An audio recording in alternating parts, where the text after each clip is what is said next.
question que j'allais vous poser est celle-là. Pourquoi un livre sur Boudard ? Non, disons, si je me souviens bien, je crois que c'est moi qui avais mis d'abord l'idée.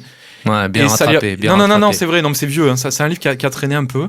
Au bout d'un moment, je me suis découragé parce que j'avais lu que 2-3 livres de Boudard, et après, je me suis dit, oula, c'est très célinien quand même. Et en fait, c'est important d'en parler parce que les gens qui ont lu Boudard, parce que moi, je lis comme tout le monde plein de choses, et je me suis pas enquillé les œuvres complètes de Boudard. J'avais lu Mourir d'enfance, j'avais lu. Qui est excellent, d'ailleurs. Ouais, Excellent, ouais, mais qui c'est un peu. Qui a eu un prix. Oui, qui a pris l'Académie française. Non, en 95. Mais c'est pas le livre qui reflète le plus Boudard, parce que c'est un Boudard plus pudique, assez classique. C'est un peu comme Le Voyage pour Céline. C'est pas le livre le plus, c'est mon Céline préféré, mais c'est pas le Céline, on va dire, le plus débridé qu'on peut trouver dans Normance au niveau du style, etc.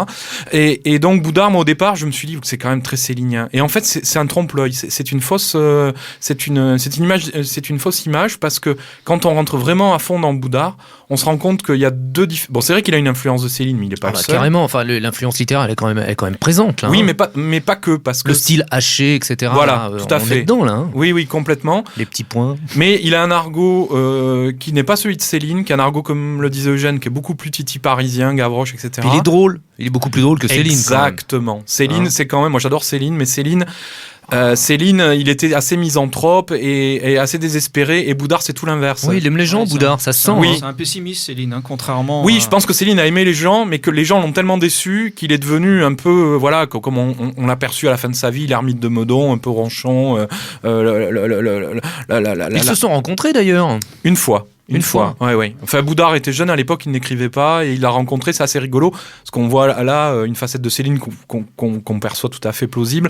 C'est-à-dire qu'il parle de, parce que Boudard est rentré un peu en littérature grâce à Albert Parraz, et donc Parraz, comme on le sait, était très copain avec Céline, et Boudard lui dit que Parraz, incommodé par un feu fait par un voisin, lui a balancé un seau d'eau à la gueule. Et Céline dit « Ah, un seau de merde !» Ah, fabuleux, un seau de merde, il a balancé un seau de merde à la gueule. Et déjà, Céline part dans les tours, et il déforme complètement la règle. Voilà. Ouais. Et là, c'est vraiment une clé aussi de l'univers célinien.